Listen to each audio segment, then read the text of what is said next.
He looked like he had died yesterday. His skin was dark, leathery, almost mummified, but intact. 5,000 years of snow and silence hadn't erased his final moment. And no one knew, yet he was the victim of the most perfect murder in human history.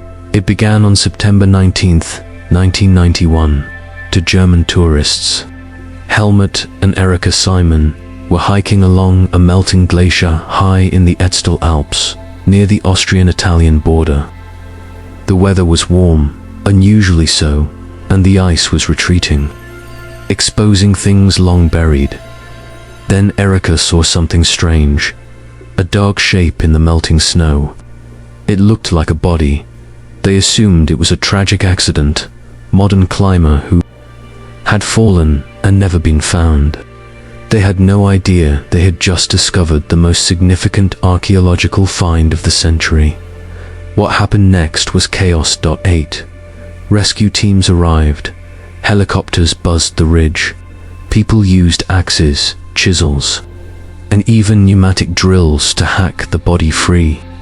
No one realized they were damaging a 5,000-year-old crime scene. Even legendary mountaineer Reinhold Messner showed up to see what the fuss was about. And then the politics began. Austria and Italy immediately started arguing over who owned the body. GPS measurements were taken down to the centimeter. It turned out the mummy was found just 92.56 meters inside. Italian territory, Austria lost a 5,300-year-old murder victim by less than the length of a football field. Meanwhile, the Simons, the tourists who found the body, would spend the next 17 years fighting for their finder's fee, and 12 years after the discovery, 2 more people came forward claiming they'd found the body first.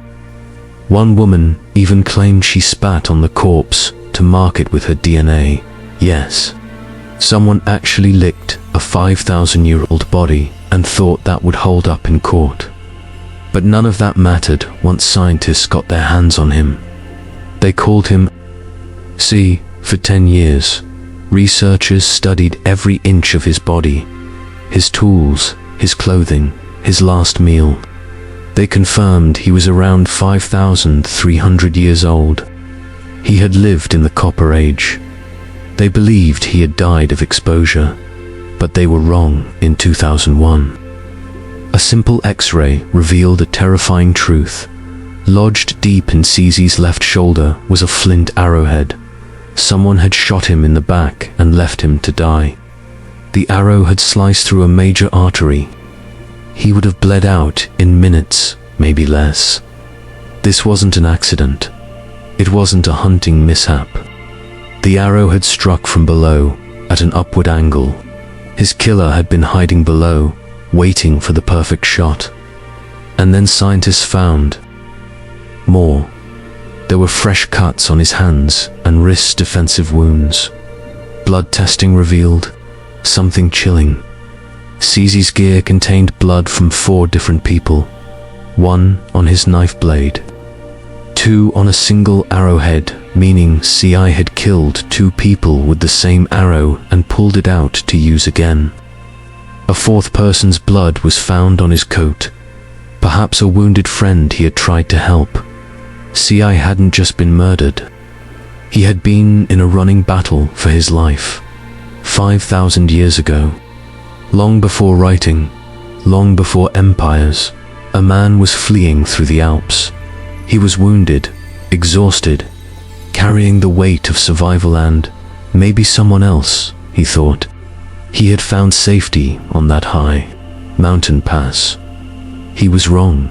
The killer had followed him. The arrow was fired so close that the wooden shaft shattered on impact. The killer retrieved the valuable shaft, but left the flint head buried deep in Ötzi's body. He stood over his victim and walked away, thinking the mountains would bury the crime. They did, for 5,300 years. And then the ice gave him back in 2012. Scientists made a discovery that stunned the world. They found actual, preserved blood cells inside CI. Not residue, not stains. Complete human blood cells, the oldest ever discovered. His blood looked like it had been drawn yesterday. And that wasn't the only surprise. For 18 years, scientists believed Czi's stomach had completely disappeared. Then, in 2009, a CT scan revealed the stomach had been pushed under his ribs by the ice. It was still there and still full. Inside, they found ibex meat, wild vegetables, and ancient grains. CI had eaten a massive meal just 2 hours before his death. They reconstructed his last day on Earth, meal by meal, step by step. But here's the part that shocked everyone. For over 30 years, C was displayed in museums with pale skin and long flowing hair. School books and documentaries repeated the same image. In 2023, advanced DNA analysis proved it all wrong. CI had dark skin, and he was completely bald. Science had accidentally whitewashed the most studied human being in history. His appearance wasn't the only misconception. People once believed he had been a peaceful traveler caught in a storm. Now we know he was a fighter, a survivor, and maybe even a killer. A man whose final moments were violent, desperate, and unforgettable. And yet, after 5,000 years, he had outlived everyone who ever wronged him. His killer thought the ice would erase the crime. Instead, the ice preserved it better than any police file ever could. C became the most studied human being in all of history.